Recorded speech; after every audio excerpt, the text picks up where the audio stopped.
Hola chicas y chicos de YouTube, en este video tutorial os voy a enseñar a cómo sacar el fondo verde de una animación, de un croma, de un green screen, de cualquier vídeo o foto en Sony Vegas.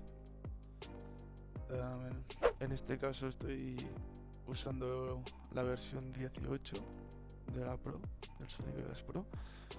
Y primero de todo vamos a tener que importar el archivo. Yo, como veis, ya lo tengo aquí, lo podré abrir y lo ponemos en nuestra pista de vídeo y de audio. Cuando lo tenemos aquí, si no salen estos tres iconos, porque a veces no salen, depende del zoom que tengas, hacéis zoom y ahí sí ya salen. Vamos a la FX, estos son los efectos, y dentro de esta pestaña vamos a buscar la que se llama clave cromática Vegas. Esta, de las primeras.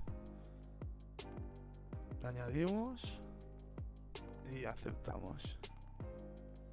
Vale, nos sale ahora esta pestañita y lo que vamos a tener que hacer es escoger el color.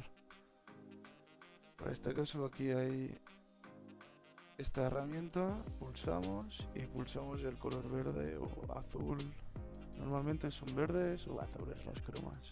Pulsamos y, como veis, ya ha salido el color verde. Está transparente.